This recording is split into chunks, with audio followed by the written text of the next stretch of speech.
Okay, I think we are live without any issues this time. Every time. I feel like doing a live stream is the constant battle between, is this thing on and can people hear me? And then just, it working. But we're here, we made it. It's another weekend. Big project is out of the way. Happy about that. Okay, chat says that everything is good. That is good to hear. And if you'll notice, I'm not in the shop today. Today, I'm coming to you live from my office because the computer I do all of my editing on is being repaired. And so I had to sort of put together a makeshift version of my workstation with a laptop that I use for running my laser cutter and all this nonsense. So rather than unplug everything and shift it all out to the shop, I just figured I would do it here where the internet connection is much more stable.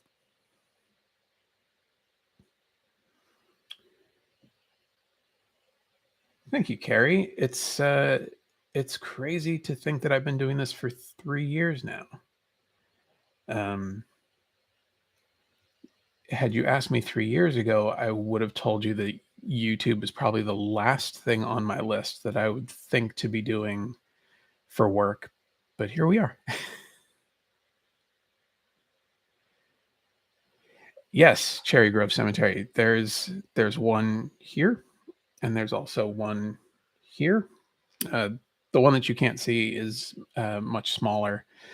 This guy here is just massive. You can see this thing from space. It's so big. Let's see. Can I tilt this way? There we go. There's the other one.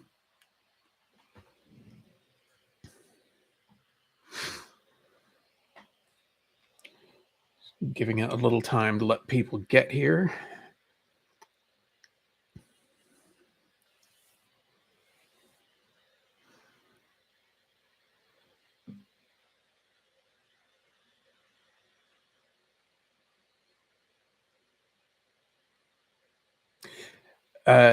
Yes, Cherry Grove Cemetery. Elgu is taking pre-orders again. I saw this morning that they announced they're bringing out a new line of printers. I haven't had a chance to read all the specs on them yet, but always exciting to see new products coming out. It just means that these companies are innovating and listening to consumers and taking that feedback and like actually doing things with it rather than just letting it all collect dust in a corner somewhere and continuing on with the status quo. So it's a really interesting time right now with 3D printer technology.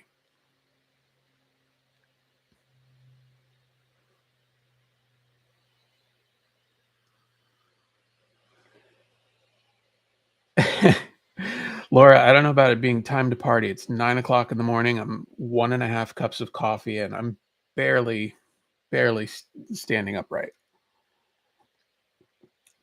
Making it a point to hydrate early because all of the rain that I was complaining about Los Angeles having a couple weeks ago is long gone. And now it's just moving into that part of the year that is hellishly hot.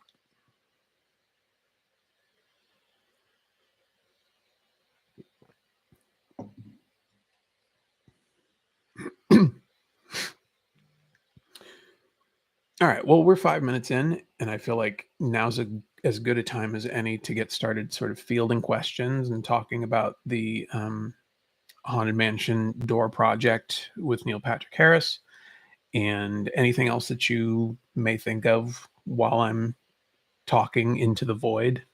And since it's just right here on my screen,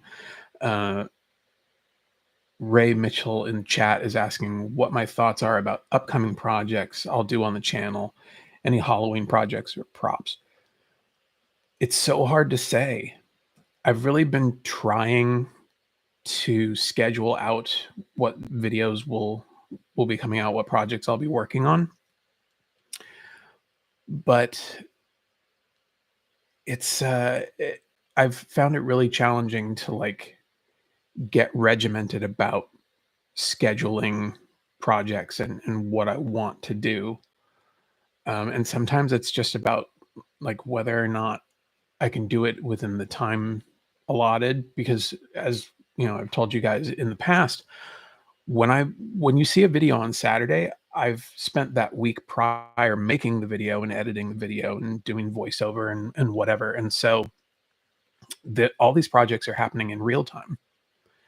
So ideally, I'd love to get to a point where I could say, you know, these are the next 4 projects I'm gonna do, and be able to work on all of them sort of as a way to break up the monotony of working on a project, especially if you run into any kind of roadblocks or delays where you don't just wanna be, like, dead in the water.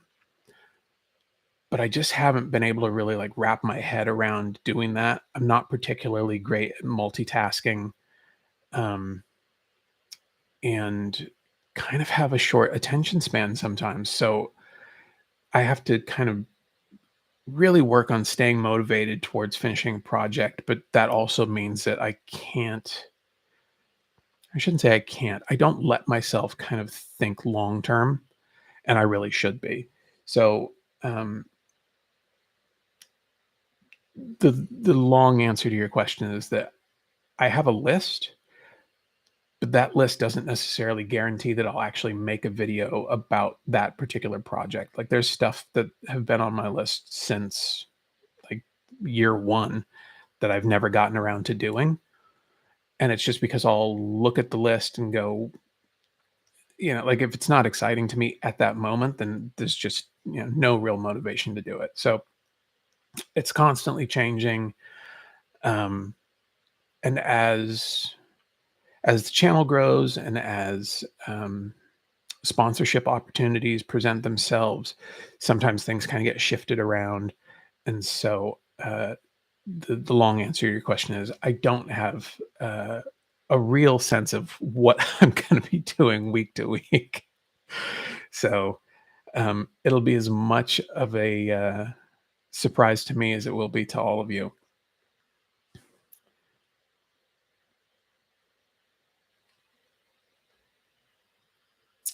Let's see. I asked both YouTube community and Instagram for questions over the last couple of weeks. And so I have some of those, and I guess I'll just jump into those because why not? Um, so I guess first things first, how was my recent vacation? It was great. Mrs. Van Oaks and I went to Paris, which was a new destination for both of us. And we had a really good time. Paris is a beautiful city, just, you know, drenched in history. And we were able to sort of plan, well, Mrs. Van Oaks planned, because she's awesome at doing that kind of stuff, for us to be able to like see all of the things that you'd really want to see. So we were able to go to the Louvre and to the d'Orsay and to, you know, we saw the Eiffel Tower, we did the catacombs, we went to Père Lachaise Cemetery, which, if you follow me on Instagram, you probably saw some of the pictures from that. Just a lot to take in.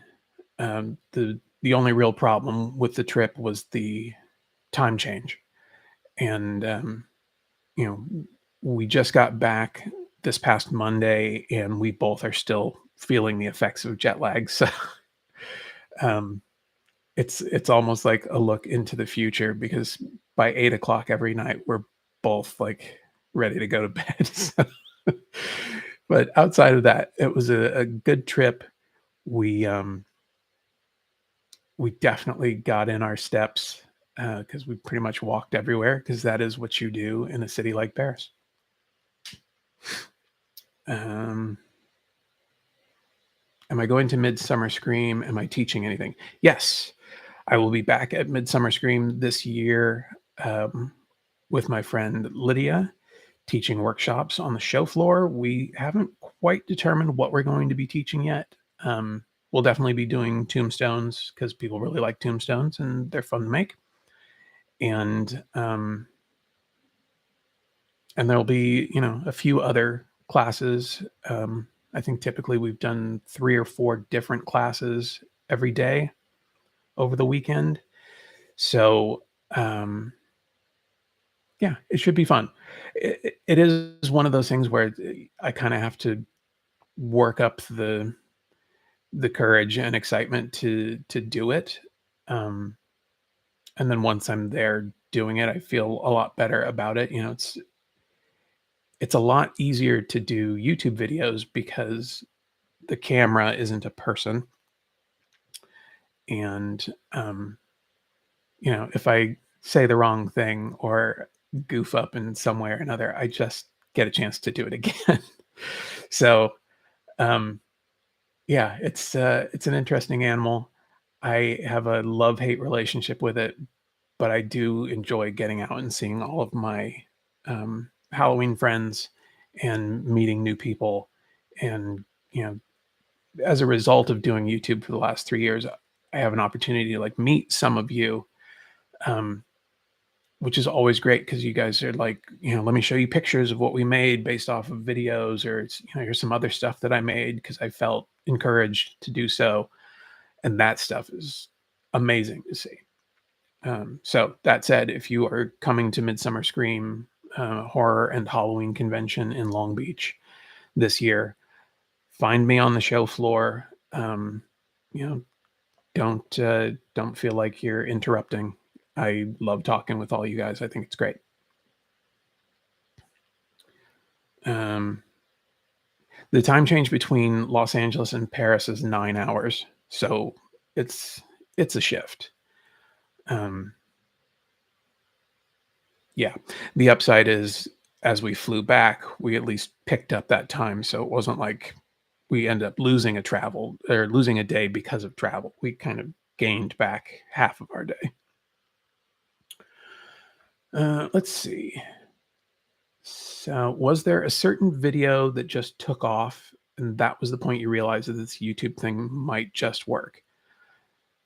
No, no. YouTube is a weird animal.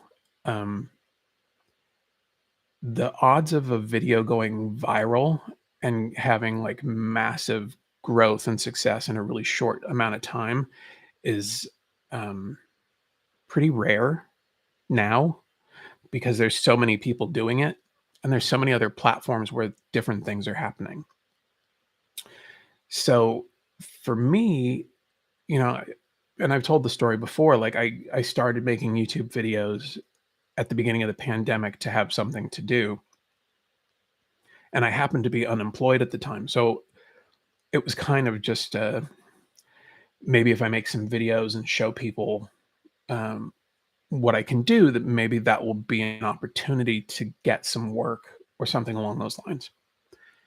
And that's happened. Like I've been able to do commission work. I've been hired to work on television shows. Um, but there wasn't like a moment where I thought like, wow, this is a way to make regular money. Because the truth of the matter is YouTube is not really like regular money.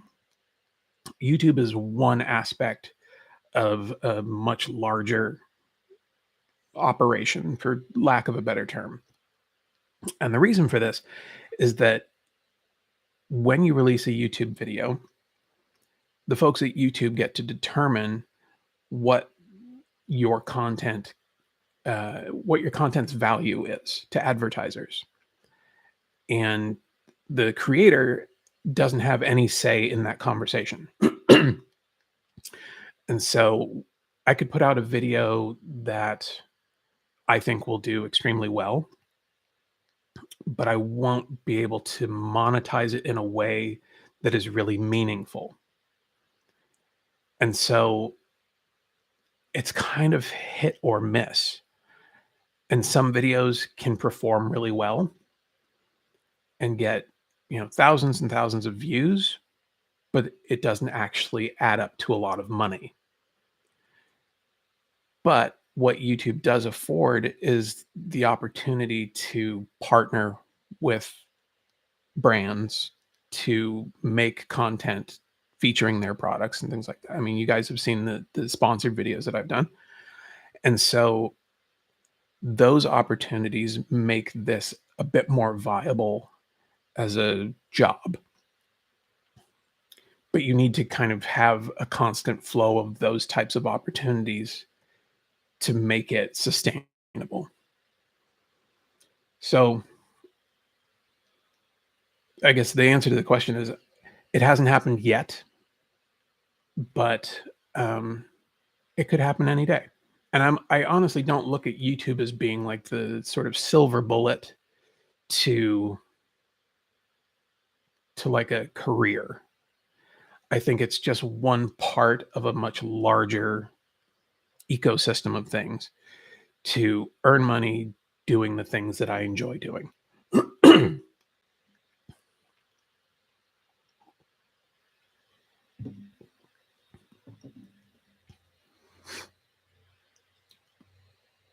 Yeah, so in the chat, Carrie has said that filming a project takes so much longer than just doing the project. It's true. It kind of takes like 3 or 4 times as long because while while there may not be a lot of steps or the steps might not be all that challenging, it's the having to like make sure that you're presenting everything to the camera so that you guys can see what I'm doing and resetting the angle of the camera often enough to keep it interesting, which is always a challenge. And then, of course, there's the editing and the voiceover and like writing a script for it and all that sort of stuff. So, yeah, there's a lot more that goes on behind the scenes in making a project. Like most of the stuff I work on, if I wasn't filming it, would be like maybe a couple hours or a day at the most to just like focus on that thing. And then add in the video, the recording side of it, and it makes everything take 3 times as long.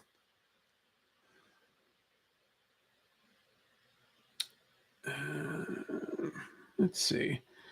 There's some great Halloween haunt vids on TikTok that are really entertaining. Have you thought about trying to do more short TikTok videos? TikTok is a weird animal, and I feel like because I do mostly like educational content, it's hard to teach people how to do anything in that short of amount of time, but also there's no mechanism at TikTok to really like drive people over here to YouTube to where they could watch an entire video. So in difference to like Instagram where you can post a story or a reel and then have like a link to the thing, TikTok is like you're on TikTok and if people want to know more about it, they're going to have to like go to your bio and then copy and paste the website address to come see the video or whatever. It's so clunky that I feel like it just doesn't make a lot of sense for me. Let's see. Let's take some questions about the Haunted Mansion project. So this one, this is actually a really funny question because, well, I'll get to it. So, how many spools of filament did I run through the printer? Is the first part of this question, and it was 22 kilograms, or basically 22 rolls worth of filament. So you can imagine my surprise when the box from Polymaker showed up at my front step. This massive box of filament. Um, and yeah, I don't think like most parts of this build, I had all of the information, right? I knew how big the piece was going to be when it was finished. I had a general understanding of how much it would weigh. I knew how much filament I was going to need because they asked. Um, but until it's like all right in front of you, you're kind of, trying to use your imagination as best you can. So 22 kilograms worth of filament for the project. Um, they also asked what kind of infill that I used. So for the uninitiated, when you are 3D printing an object, you're basically creating like an outer shell, and then the inside is partially filled with some kind of pattern, and the pattern is basically just there to act as a stabilizer of sorts. It helps to give the overall piece some rigidity, but keeps the weight low. And so sometimes it's cross hatched, sometimes it's like hexagonal, sometimes it's wavy. There's a whole ton of different infill patterns, and each one comes with its own pluses and minuses. At any rate, um, so for the Haunted Mansion door frame project, it was mainly, I want to say, rectilinear, which is basically just like a fancy way of saying cross-hatched. And it was about 10 or 15%. So if you imagine, if 100% is a completely solid piece, I'm only doing 10% of infill. And really, the strength of a 3D print more so comes from how many walls are on that like outside shape. It's also really helpful when you're sanding parts and stuff. Like if anything really needs to get sanded, the more material you have to sand through, the smoother you can get your surface. Anyhow, um, yeah. So it was a lot, and I went through pretty much everything. Um, and they sent me a mix of. So they have a line that's called Cause PLA, and there's two versions of it, and its claim to fame is that it's much easier to sand. And I definitely noticed that, you know, it was somewhat easier than usual. But I will say overall, because they also sent me their like standard PLA, which is called Polyterra. Um, I found all of the Polymaker filament to work really well and was very easy to sand. So even the non um, easy to sand version, I thought was quite easy to sand. Let's see. And then the last part of the question was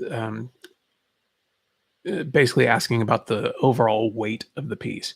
And since I'm in the process of packing everything up to ship it out to Neil, um, I had to weigh everything. And so the upper pediment with the transom frame where the wrought iron face goes, that whole piece is roughly about 30 pounds. And then each vertical trim piece is, I think, 10 pounds. So the whole thing altogether is like 50 pounds, which is not bad. Let's see. This question came up quite a bit, and I'm sure it was on everybody's mind, which is basically, why did I 3D print it instead of make it out of wood? And the short answer for this is that I'm not a fine woodworker. I'm a mediocre woodworker. um, and because I had already started developing the 3D model for myself prior to ever um, talking with Neil, I just figured, like, I've already done the homework. There was no real point in like shifting gears and doing something different. Um, and then on top of that, because I'm a mediocre woodworker and the cost of lumber is extremely expensive still, and particularly as you get into like nicer wood, the thought of like trying to figure all of that stuff out and um, the pediment in particular, the top part has so many different angles and profiles and details. It would have taken me 6 months to do it, And as someone who's cranking out a video a week, or at least trying to when it's not raining, uh, it just makes a project like that impossible to do. Would it have been nice to do it that way? Absolutely. It'd be beautiful because you could like stain it or whatever. But in the end, I'm far more familiar with 3D printing and that technology. And because I'd already done the homework, it just seemed like a much better fit. And it was the type of thing that, when a 3D printer is running, I don't have to babysit it so much. And so I can be off doing other things. But if I was doing it out of wood, like that is 100% of my time until that is done. Um, so, so that was why I went with 3D printing instead of with wood. And it wasn't something that like wasn't a requirement. Um, I just saw an opportunity there to do something that I was familiar with, that a lot of you are familiar with, or at least have interest in learning more about. Um, just because, as makers, there's just a lot of uses for it. Kind of despite what your interests are, like you don't have to be a cosplayer to be into 3D printing. Like I find just as much use for it for Halloween related stuff as I do for Star Wars and whatever stuff. So, um, it just seemed like a good match. What else? Would wood PLA, and PLA is the type of filament that the 3D printer uses, and they make versions of it that has basically like wood dust embedded in the plastic. Um, would wood PLA have made a difference in how the door was made or the final look? Yes and no. Um, I haven't had a chance to use wood PLA yet. I know that it can be sanded and stained, but I also knew that the actual door from the Haunted Mansion has a really interesting color that you can't just like walk into your local hardware store and buy wood stain of that color. And it would have taken me probably a lot longer to figure that out than to go into a store and buy a can of spray paint. And thankfully, here in Los Angeles, we have a Montana Colors spray paint store. And Montana Colors has like hundreds of different shades, and they had a green that really worked, or that I, fingers crossed, will really work to get the door kind of in the ballpark, or I should say to get the frame in the ballpark, so that Neil doesn't have to do a ton of work to get the thing to look like it's an intentional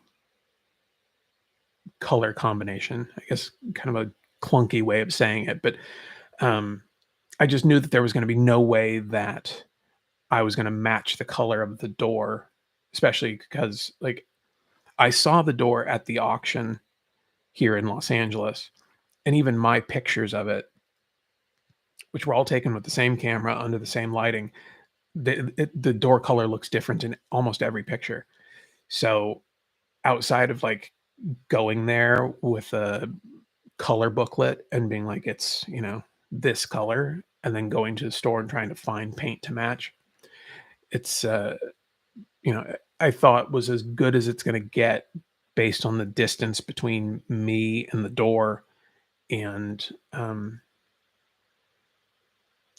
all of that to say, I think having used a PLA with wood embedded into it so that I could stain it or something wouldn't have necessarily made wouldn't have been probably the right choice, I don't think.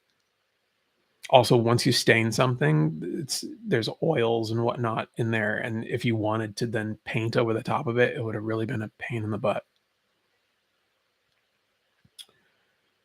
Let's see. Let's take a look at chat really quick. Did I get any ideas for projects when I visited the cemetery in Paris?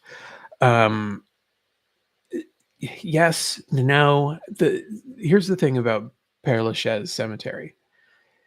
It's huge. There's like over a billion people. I'm sorry, over 1,000,000 people buried there. And despite how you look at it or try to photograph it, I should say, you never really get a sense of the scale of this cemetery and how dense it is. And so after, walking in or walking onto the cemetery grounds and being like, "Oh my god, like this place is amazingly beautiful." And there's just like so many things to take pictures of. I ended up just putting my camera away because it was just overwhelming. Um, so I actually didn't take a ton of pictures for reference, but instead just chose to kind of be there in the moment and take it all in. Would I love to do like big monument crypt builds similar to those in Paris? Absolutely. Do I think I'll do a build like that for our haunt in the future? No. No, I think last year having built the little crypt mausoleum, I learned that the scale of our haunt doesn't really mesh well with anything of that scale. And so, outside of maybe someone hiring me to do those types of builds for like a haunted attraction or something like that, call me. Um, I don't know that there's anything that I'd like reproduce. There's definitely there was a lot of weathering and aging and all this sort of stuff that I think was really surprising considering the climate and material and all that sort of stuff that all of these crypts were made from.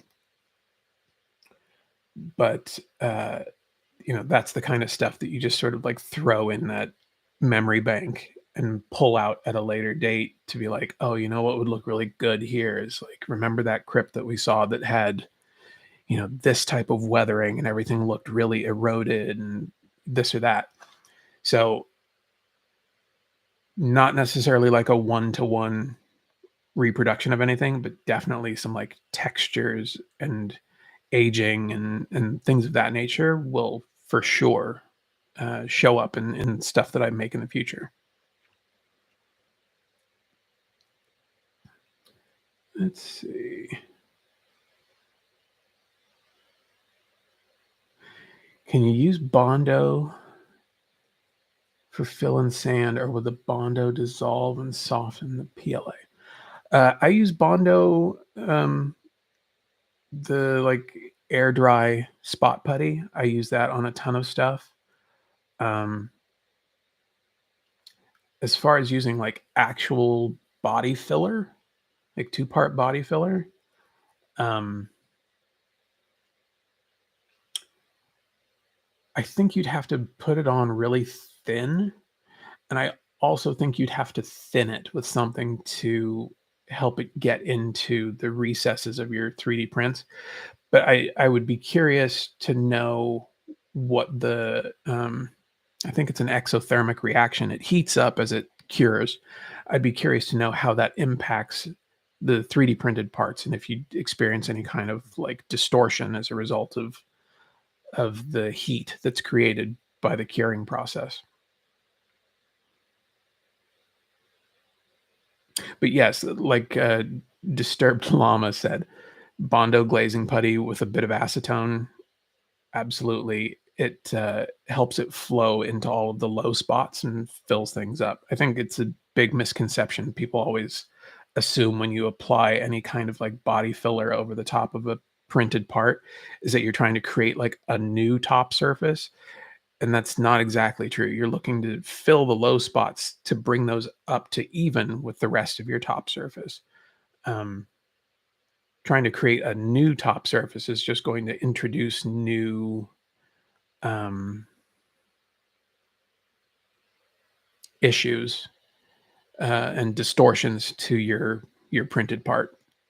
So you're trying to actually like fill things in and then flatten it all out. So a prime example of knowing when you've done the right amount of sanding too is that you'll you'll see the actual filament from your 3D print peeking out. So you'll be able to kind of see like, oh, these are the areas that are low where the body filler has filled in those voids to meet the height of everything else.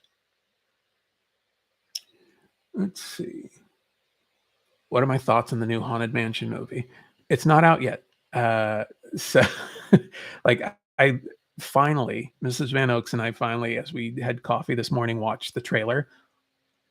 I think it's going to be a lot of fan service, which um, is good and bad.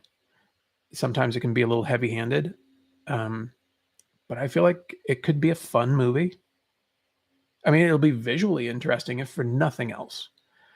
And Lord knows there's plenty of movies that I enjoy watching just because of what they look like and not because of their story. So I'm excited. Uh, let's see. Okay, let me go to another question from YouTube. Will the digital files I use to 3D print the door frame be for sale? They are for sale. They're available now in my Etsy shop.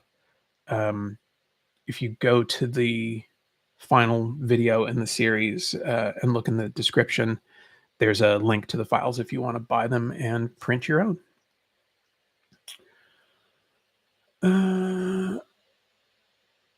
And speaking of the Haunted Mansion, there's a question from Instagram. If I could, for one night, reskin the Haunted Mansion to be in the Star Wars universe, how would I do it? This is like one of those weird questions that I was like, what? But also, Uh, so I feel like it wouldn't be that challenging. Um, it definitely wouldn't make any sense, but I think if we went like room to room, we might be able to kind of figure out a way to do it. So like um, the stretching room would probably just be like a generic transport kind of thing, and then it would open up to the portrait gallery. Um, and maybe the portrait gallery would kind of be like rebel themed with the big like tactical HUD displays or whatever. And then I think you get on the Doom buggy, which would be some kind of Star Wars style uh, ride vehicle, and then you go into the corridor of doors, which I think would totally be like a Imperial style hallway, or uh, because I'm just mashing it up and doing whatever I want without having to have like a real through line.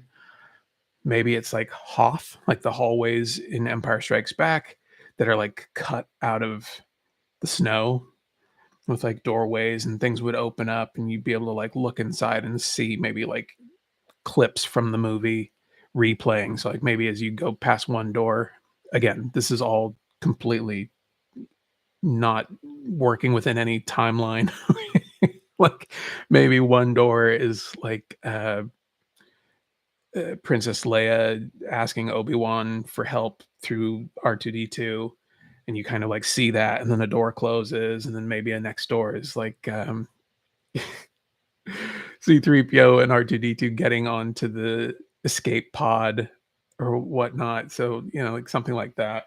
The attic would totally be like the trash compactor just because it's a place where all the junk is. Um, and maybe the graveyard is like Hoth, where you're seeing like a moving AT-AT and like rebels and Imperial forces firing on each other. I don't know. None of this makes any sense. Um, do I think it's a good idea? No, not at all. I like my mansion to stay the mansion, and I like my Star Wars to say Star Wars all the way over. complete separate sides of the room.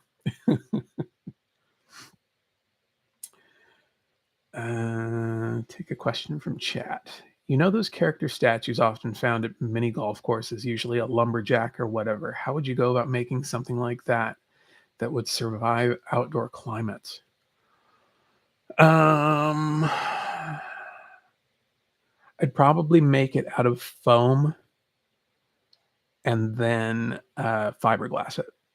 So probably not all that different from how the original ones were made.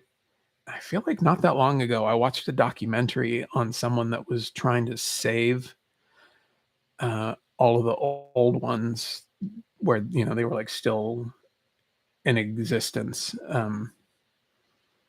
And I'm pretty sure they were fiberglass.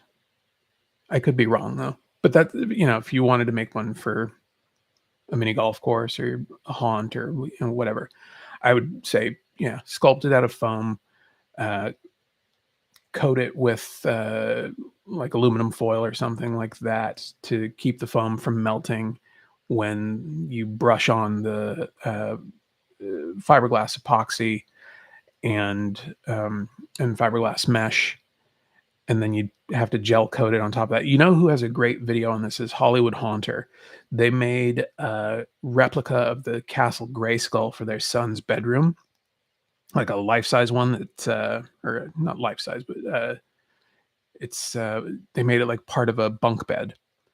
But Chris and Gina do an awesome job describing the process and like some of the different things that they tried.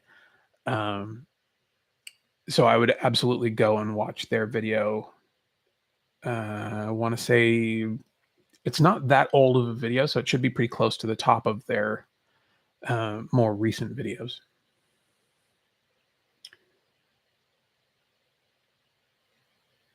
Thank you, 3DHB. Send me a message with details, and we'll figure it out. Ah, Blake Grigsby, good to see you, and thank you. Let's see. And since we were talking about 3D printing and Star Wars and Haunted Mansion, someone asked what the best 3D printer for a newbie that wants to make helmets and armor. It's such a tough question to answer, and a lot of it comes down to like whether or not how comfortable you are with tinkering with your 3D printer. Like, how much time do you want to invest into understanding the technology, how the machine works, and how to repair it should that need arise? And the last question really applies to all 3D printers, regardless of your price point. Like, there will come a time where your 3D printer will act up and need some attention. It's like owning a car. You don't have to be a mechanic, but you may need to be able to kind of diagnose some stuff and then take the correct next action. Um, so it's hard to say. I will say this. Um, I have a Prusa i3 Mark III's. They just came out with the Mark IV. It's a wonderful machine, but you have to build it yourself, which sounds really daunting. And that's coming from someone who's not like really mechanically inclined in those ways. Was not that challenging. Their manual is great. There's a bunch of YouTube videos on it. I can't remember the full name of this channel, but there's a young lady, a young Asian lady named Aurora. Her channel may be called Aurora Tech, and her video on assembling this printer was perfect. Like, she gets it. She explained it in such a way that made sense to me, and I think has probably assembled enough of these machines that she's figured out better ways to do it than the manual suggests. Um, there's that. The caveat is that it's closer to the top end of what your like average consumer 3D printer would cost. Now, this big guy behind me here, the Elgu Neptune 3, you can get into one of these machines, which literally just requires you to put in 4 screws and then you're off to the races, um, is much more affordable, but there may be a need to tinker with it in the future to address problems that kind of happen with all 3D printers.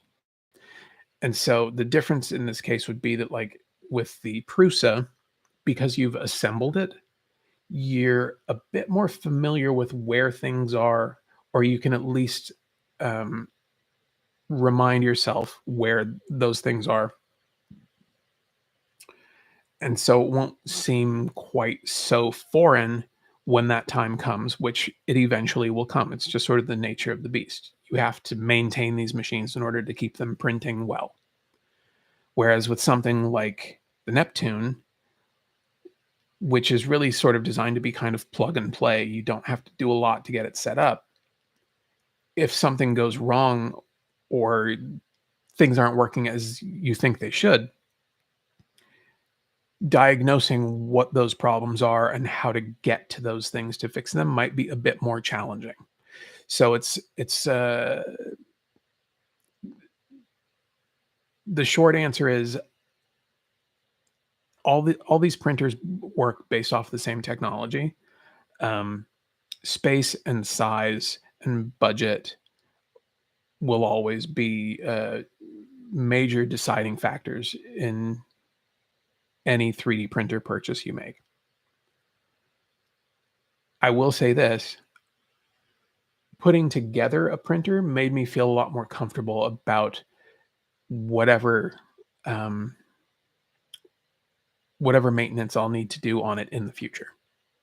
Whereas I've had a few kind of plug and play printers like the Neptune where I've had to like call in help because I just didn't understand how it's put together enough to really go after the problem and fix it.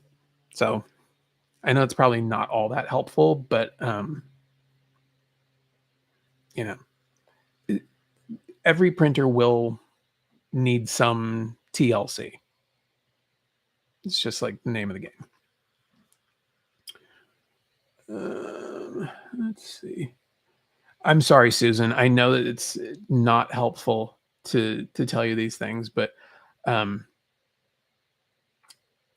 if you if you want to send me an email and let me know which printers you're thinking about, I will weigh in on your choices, and maybe that will be helpful. I don't know. Let's see. HM Fan 2010. How was your learning curve for the 3D design software? So 3D modeling was kind of a weird thing for me. So when I first started to look at it, I um, I was trying to use Google SketchUp, and it did not make any sense to me at all. And it just made me frustrated, and I stopped using it for a couple of years. And this was like long before I'd ever thought that I would own a 3D printer or anything like that. I was looking at it solely as a tool for like modeling layouts for haunts and things like that. Just because, a lot of people were talking about it, and I thought there must be something that I need to know about it. So then fast forward like maybe 3 years, and someone had mentioned Fusion 360, and I watched a couple of videos, and it seemed relatively straightforward, and they had a student license so that I could download it and use it for free. And um, for some reason, it clicked. I found a project that I wanted to 3D model, and it was simple enough that it gave me confidence in using the software. And I think, like any skill, when you have some level of success, it will make you want to try to do something more challenging the next time. And so I just keep trying to do more and more challenging things. And with that, I feel a bit more invested in the software. And there's a lot of people that use it. And so there's a lot of documentation, particularly videos. And and that made it easier for me to learn. And so now I feel, a lot more comfortable. I know there's a ton of stuff in there that I don't know how to use, and I haven't gotten to a point where I've needed it for something, and so I haven't bothered to learn it yet. But there will come a day, and I'm sure it will be a learning curve, but the upside is that I've figured out all the basics of this software, and so it shouldn't be so difficult. But, yeah, uh, I don't know, sometimes your ability to learn something is, like, more about where you are in life than anything. Um, and for me, I think at that time, I was just, like, more open to the idea of being able to receive, like, and learn more about 3D modeling because there was a greater need for it, and I saw a real practical use for it in my life. Whereas when I was messing with Google SketchUp, it was, it was like a fun new thing, and I couldn't get it to work, and because I didn't have an actual use for it, I abandoned trying to learn it. So, and I know that there's a lot of different 3D software out there. I know, in the chat there was a mention of like Cinema 4D, there's like ZBrush if you're more of a sculptor, there's Rhino, there's, Tinkercad. There's like a million different flavors, um, and I think if it's something that you're really interested in, it is probably in your best interest to try different ones and just find the one that makes the most sense for you. And for me, it just happened to be Fusion 360. So let's see. So we're almost at the hour. So there's like two questions. I'll probably just get to one more, and then we'll wrap it up. And then next week I'll be back with another regular video instead of me talking. Uh, and the question is from YouTube. No, yes, YouTube. I was wondering if you ever use fiberglass to coat your tombstones. I'm wanting something stronger than monster mud. I have not, and mainly it's because I don't have a need for it here in Los Angeles. Um, but you absolutely could. And again, I would highly recommend going to see Hollywood Haunter's video on building the Castle Grayskull, because all of the techniques that they use in that video could absolutely be applied to tombstones. Um, and yeah, I don't see a reason why you couldn't do it. Um, and you could get away with it rather than just fiberglassing it. You might be able to just use regular foam and something like, oh, I just had it in my head and it just popped out. Smooth On makes a handful of different products that are basically like hard coat, and it might be called epoxamite. They have like 3 or 4 different products, and like some are designed for terrariums and some are designed for like wet environments and things like that. But it's basically like a two-part paste that you can smear onto substrate, and then it will, harden like fiberglass does.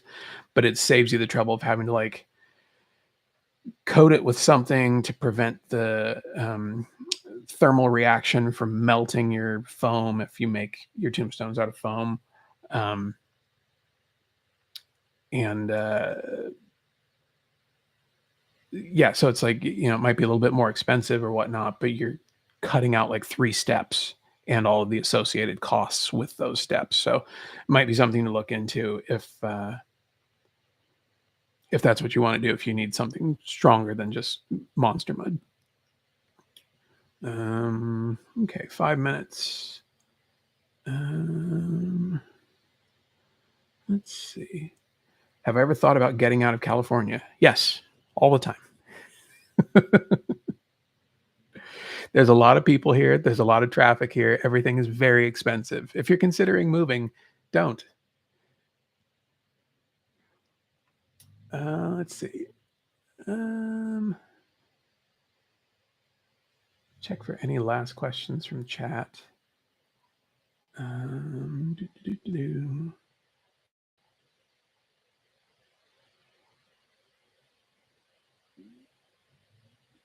I guess. Nope. Let's see.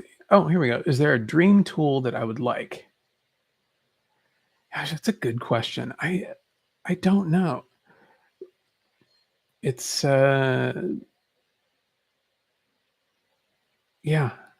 There's like new technology being developed and released every day that is designed to like make parts of making stuff easier. And while all of them have their place, sometimes they take the place of something that's actually like really enjoyable to do. Um, but I don't know that there's like a dream tool. Uh, yeah, I don't think so.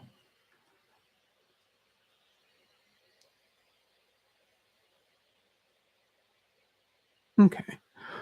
All right. So there's no more questions in the chat, and I've gone through all of the questions from the YouTube community and from Instagram.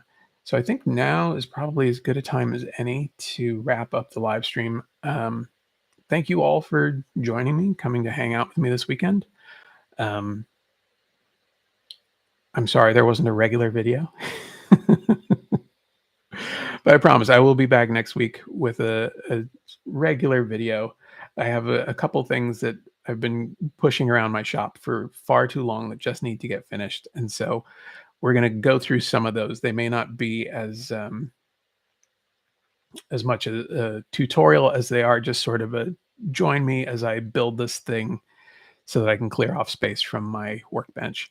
Um, but I appreciate all of you for watching videos and commenting and sharing, and sending me pictures of things that you guys have built as a result of like the videos and whatnot. It's been really great.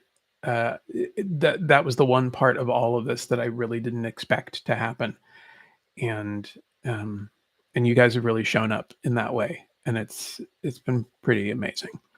So be sure to like and subscribe if you haven't already.